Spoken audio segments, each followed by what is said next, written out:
శ్రీ సాయినాథాయ నమః. శ్రీ సాయి సచ్చరిత్రము 20వ అధ్యాయము. కాకా నౌకరి పిల్ల ద్వారా దాసగణు సమస్య పరిష్కరించుట. ఈ అధ్యాయంలో దాసగణుకు కలిగిన ఒక సమస్యను కాకా సాహెబ్ ఇంటిలోని పనిపిల్ల ఎట్లు పరిష్కరించెనో హేమాత్ పంతు చెప్పెను. మౌలికంగా సాయి నిరాకారుడు, భక్తుల కొరకు ఆకారాన్ని ధరించెను. ఈ మహాజగన్నాటకం నందు మాయో అనే నటి సహాయంతో వారు నటుని పాత్ర ధరించిరి. సాయిని స్మరించి ధ్యానింతుముగాక. షిరిడీకి పోయి అచ్చటి మధ్యాహ్న హారతి పిమ్మట జరిగే కార్యక్రమాన్ని జాగ్రత్తగా గమనింతము. హారతి అయిన పిమ్మట సాయి మసీదు బయటకు వచ్చి గోడ ప్రక్కన నిలిచి ప్రేమతోనూ దయతోనూ భక్తులకు ఊదీ ప్రసాదాన్ని పంచిపెట్టుచుండిరి. భక్తులు కూడా సమానమైన ఉత్సాహంతో వారి సమక్షమున నిలిచి వారి పాదాలకు నమస్కరించి వారి వైపు చూస్తూ ఊదీ ప్రసాదపు జల్లులను అనుభవించుచుండిరి. బాబా భక్తుల చేతులలో పిడికళ్లతో ఊదీ పోస్తూ వారి నిదుటిపై తమ చేతులతో ఊదీ బొట్టు పెట్టుచుండిరి. వారి హృదయమున భక్తుల ఎడ అమితమైన ప్రేమ. బాబా భక్తులను ఈ క్రింది విధంగా పలకరించుచుండిరి. అన్న, మధ్యాహ్న భోజనానికి పొమ్ము. బాబా, ఈ బసకు పో. బాపు, భోజనం చేయము. ఈ విధంగా ప్రతి భక్తుని పలకరించి ఇంటికి సాగనంపుచుండిరి. ఇప్పటికీ అది అంతయు ఊహించుకున్నచో ఆ దృశ్యాలను తిరిగి చూసినంత ఆనందం కలుగుతుంది. మనోఫలకమున సాయిని నిలిపి వారిని ఆపాద మస్తకము ధ్యానింతము. వారి పాదాలపై పడి సగౌరవంగా ప్రేమతో వినయముగా సాష్టాంగ నమస్కారమునొచ్చుచు ఈ అధ్యాయంలోని కథను చెప్పెదను. ఈశావాస్యోపనిషత్తు. ఒకప్పుడు దాసగణు ఈశావాస్యోపనిషత్తుపై మరాఠీ భాషలో వ్యాఖ్య వ్రాయటం మొదలెడిరి. మొట్టమొదట ఈ ఉపనిషత్తు గూర్చి క్లుప్తంగా చెప్పెదము. వేద సంహితలోని మంత్రాలను గలదకుటచే దీనిని మంత్రోపనిషత్తు అని కూడా అంటారు. ఇందులో యజుర్వేదములోని 40వ అధ్యాయమగు వాజసనేయ సంహిత ఉండుటచే దీనికి వాజసనేయ సంహితోపనిషత్తు అని కూడా పేరు. వైదిక సంహితలుండుటచే దీనిని ఇతర ఉపనిషత్తుల కన్నా శ్రేష్టమని భావించెదరు. దీనికి ఒక ఉదాహరణము ఉపనిషత్తుల్లోని పెద్దటియగు బృహదారణ్యకోపనిషత్తు ఈ ఈశావాస్యోపనిషత్తుపై వ్యాఖ్య అని పండితుడగు సాత్వలేకర్ గారు భావించుచున్నారు. ప్రొఫెసరు రానడే గారు ఇట్లు అనుచున్నారు. ఈశావాస్యోపనిషత్తు మిక్కిలి చిన్నది అయినప్పటికీ దానిలో అంతర్దృష్టిని కలిగించు అనేక అంశాలున్నాయి. 18 శ్లోకాలలో ఆత్మగూర్చి విలువైన అపురూపమైన వర్ణన, అనేక ఆకర్షణలకు దుఃఖాలకు తట్టుకొను స్థైర్యము గల ఆదర్శ యోగీశ్వరుని వర్ణన ఇందు ఉన్నవి.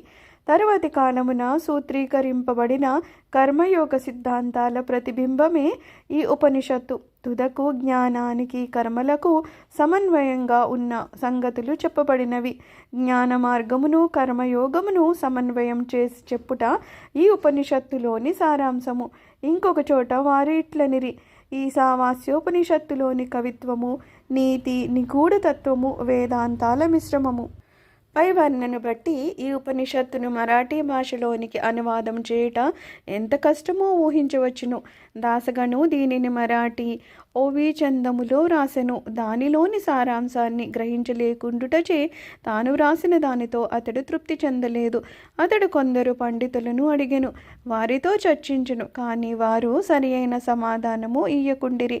కావున దాసగణు కొంతవరకు వికల మనస్కుడు అయ్యెను. సద్గురువే బోధించడానికి యోగ్యత సమర్థత కలవారు. ఈ ఉపనిషత్తు వేదాల యొక్క సారాంశము. ఇది ఆత్మ సాక్షాత్కారానికి సంబంధించిన శాస్త్రము. ఇది జనన మరణాలు అనే బంధాలను తెగగొట్టు ఆయుధము లేదా కత్తి. ఇది మనకి మోక్షాన్ని ప్రసాదించును. కనుక ఎవరైతే ఆత్మ సాక్షాత్కారాన్ని పొంది ఉన్నారో అట్టివారే ఈ ఉపనిషత్తులోని అసలు సంగతులను చెప్పగలరని అతడు భావించెను. ఎవరునూ దీనికి తగిన సమాధానము ఇవ్వనప్పుడు దాసగణు సాయిబాబా సలహా పొంద నిశ్చయించుకొనెను. అవకాశం దొరకగానే షిరిడీకి పోయి సాయిబాబాను దర్శించి వారి పాదాలకు నమస్కరించి ఈశావాస్యోపనిషత్తును అర్థం చేసుకోవడంలో తన కష్టములను చెప్పి సరియైన అర్థాన్ని బోధింపమని వేడుకొనెను. సాయిబాబా ఆశీర్వదించి ఇట్లనెను: తొందరపడవద్దు, ఆ విషయంలో ఎట్టి కష్టమూ లేదు. తిరుగు ప్రయాణంలో విలేపార్లేలోని కాకాసాహెబ్ దీక్షిత్ని పనిపిల్ల నీ సందేహమును తీర్చును. అప్పుడు అక్కడ ఉన్న వారి మాటల్ని విని బాబా తమాషా చేయుచున్నారు అనుకొనిరి. భాషా జ్ఞానము లేని పనిపిల్ల ఈ విషయమును ఎట్లు చెప్పగలదనిరి. కానీ దాసగను అట్లు అనుకోలేదు. బాబా పలుకులు బ్రహ్మవాక్కులు అనుకొనెను. కాకా యొక్క పనిపిల్ల బాబా మాటలందు పూర్తి విశ్వాసము ఉంచి దాసగను షిరిడీ విడిచి విలేపార్లే చేరి కాకా సాహెబ్ దీక్షిత్ ఇంటిలో బస చేసెను. ఆ మరుసటి దినము ఉదయమున దాసగను నిద్ర నుంచి లేవగానే ఒక పీద పిల్ల చక్కని పాటను మిక్కిలి మనోహరంగా పాడుచుండెను. ఆ పాటలోని విషయము ఎర్ర చీర వర్ణన, అది చాలా బాగుండెననియు, దాని కుట్టు పని చక్కగా ఉండెదననియు, దాని అంచుల చివరలు చాలా సుందరంగా ఉండెననియు ఆమె పాడుచుండెను. ఆ పాట నచ్చుట చే దాసగను బయటకు వచ్చి వినెను. అది కాకా పని మనిషి నామ్యా చెల్లెలు పాడుచుండెను. ఆమె చిన్నపిల్ల. ఆమె చింకు గుడ్డ కట్టుకొని పాత్రలు తోముచుండెను. ఆమె పేదరికము, ఆమె సంతోషభావాన్ని గాంచి దాసగను ఆమెపై జాలిపడెను. ఆ మరుసటి దినము రావ్ బహదూర్ ఎంవి ప్రధాన్ తనకు దోవతలో చాపులు ఇవ్వగా ఆ పేద పిల్లకి కూడా చిన్న చీర నిమ్మని చెప్పాను. రావ్ బహదూరు ఒక మంచి చిన్న చీరను కొని ఆమెకు బహూకరించెను. ఆకలితో నకనకలాడుతున్న వారికి విందు భోజనం దొరికినట్లు ఆమె అమితానంద పరవశురాలయ్యింది. ఆ మరుసటి దినమున ఆమె ఆ కొత్త చీరను ధరించెను. అమితోత్సాహంతో తక్కిన పిల్లలతో కలిసి గిర్రున తిరుగుతూ నాట్యం చేసెను. అందరికంటే తానే బాగుగా ఆడిపాడెను. మరుసటి దినము చీరను పెట్టెలో దాచుకొని మామూలు చింగిబట్ట కట్టుకొని పనిచేయడానికి వచ్చెను.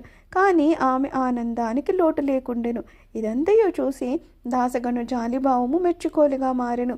పిల్ల నిరుపేద కాబట్టి చింకి గుట్టలు కట్టుకొనెను. ఇప్పుడు ఆమెకు కొత్త చీర కలదు, కానీ దానిని పెట్టెలో దాచుకొను. అయినప్పటికీ విచారమన్నది కానీ నిరాశ అనున్నది కానీ లేక ఆడుతూ పాడుతూ ఉండెను. కాబట్టి కష్టసుఖాలను భావాలు మన మనోవైఖరిపై ఆధారపడి ఉండునని అతడు గ్రహించెను. ఈ విషయాన్ని గూర్చి దీర్ఘాలోచన చేసెను. భగవంతుడిచ్చిన దానితో మనము సంతసించవలెను. భగవంతుడు మనల్ని అన్ని దిశల నుండి కాపాడి మనకు కావాల్సింది ఇచ్చుచుండును. కాన భగవంతుడు ప్రసాదించిందంతయు మన మేలు కొరికే అని గ్రహించెను. ఈ ప్రత్యేక విషయంలో ఆ పిల్ల యొక్క పేదరికము, ఆమె చిరిగిన చీర, క్రొత్త చీర, దానినిచ్చిన దాత, దాన్ని పుచ్చుకొనిన గ్రహీత, దానభావము, ఇవి అన్నీ భగవంతుని అంశాలే. భగవంతుడు ఈ అన్నిటి అందు వ్యాపించి ఉన్నాడు. ఇచ్చట దాసగను ఉపనిషత్తులలోని నీతిని అనగా ఉన్నదానితో సంతృష్టి చెందుట, ఏది మనకు సంభవించుచున్నదో అది అంతయు భగవంతుని ఆజ్ఞచే జరుగుతున్నదనియు, తుదకి అది మన మేలు కొరికే అనియు గ్రహించెను. విశిష్టమైన బోధనా విధానము. పై కథను బట్టి బాబా మార్గము మిక్కిలి విశిష్టమైనదనియు అపూర్వమైనదనియు పాఠకులు గ్రహించియే ఉన్నారు. బాబా షిరిడీకి విడువనప్పటికీ కొందరిని మచ్చింద్రగఢ్కు, కొందరిని కొల్హాపూర్కు కానీ షోలాపూర్కు కానీ సాధన నిమిత్తము పంపుచుండెను. కొందరికి సాధారణ రూపంలోనూ, కొందరికి స్వప్నావస్థలోనూ, అది రాత్రి కానీ పగలు కానీ కాన్పించి కోరికలు నెరవేర్చుచుండెను. భక్తులకు బాబా బోధించే మార్గాలు వర్ణింపనలవి కాదు. ఈ ప్రస్తుత విషయంలో దాసగన్ను విల్లేపార్లేకి పంపి పనిపిల్ల ద్వారా అతని సమస్యను పరిష్కరించెను. కానీ విల్లేపార్లే పంపకుండా షిరిడీలోనే బాబా బోధించరాదా అని కొందరు అనవచ్చును. కానీ బాబా అవలంబించినదే సరియైన మార్గము. కానిచో పేద నౌకరీ పిల్ల, ఆమె చీర కూడా భగవంతుని సంకల్ప రూపములే అని దాసగను ఎట్లు నేర్చుకుని ఉండును? ఈశావాస్యోపనిషత్తులోని నీతి. ఈశావాస్యోపనిషత్తులో ఉన్న ముఖ్య విషయము అది బోధించు నీతి మార్గమే. ఈ ఉపనిషత్తులో ఉన్న నీతి దానిలో చెప్పబడిన ఆధ్యాత్మిక విషయాలపై ఆధారపడి ఉన్నది.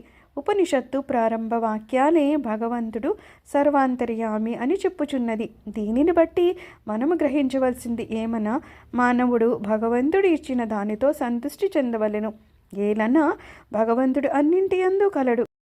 కావున భగవంతుడు ఏది ఇచ్చినో అది ఎల్లా తన మేలు కొరికే అని గ్రహించవలెను. దీనిని బట్టి ఇతరుల సొత్తుపై ఆశించరాదనియు, ఉన్నదాంతో సంతృష్టి చెందవలెననియు, భగవంతుడు మన మేలు కొరికే దాన్ని ఇచ్చి ఉన్నాడనియు, కావున అది మనకు మేలు కలుగజేయుదేననియు గ్రహించవలెను. దీనిలోని ఇంకొక నీతి ఏమనా, మనుష్యుడు ఎల్లప్పుడూ ఏదో తనకు విధింపబడిన కర్మను చేయుచునే ఉండవలెను. శాస్త్రంలో చెప్పిన కర్మలు నెరవేర్చవలేను. భగవంతుని ఆజ్ఞానుసారము నెరవేర్చుట మేలు. ఈ ఉపనిషత్తు ప్రకారము కర్మ చేయకుండా ఉండుట ఆత్మనాశనానికి కారణము. మానవుడు శాస్త్రంలో విధింపబడిన కర్మలు నెరవేర్చుట వలన నైష్కర్మ్యాదర్శము పొందును. ఏ మానవుడు సమస్త జీవరాశిని ఆత్మలో చూసునో, ఆత్మ అన్నిటి యందుండునట్లు చూచునో, వేయేలా సమస్త జీవరాశియు సకల వస్తువులు ఆత్మగా భావించును, అట్టివాడు ఎందుకు మోహాన్ని పొందును? వాడెందులకు విచారించును? అన్ని వస్తువులలో ఆత్మను చూడకపోవుటచే మనకు మోహము, అసహ్యము, విచారము కలుగుతున్నవి. ఎవడైతే సకల వస్తుకోటిని ఒక్కటిగా భావించునో, ఎవనికైతే సమస్తమాత్మ అగునో, అతడు మానవులు పడు సామాన్య బాధలకు, దుఃఖ వికారాలకు లోనుకాడు. శ్రీ సాయినాథాయ నమః. 20వ అధ్యాయము సంపూర్ణము. శ్రీ సద్గురు సాయినాథ అర్పణమస్తు. శుభం భవతు.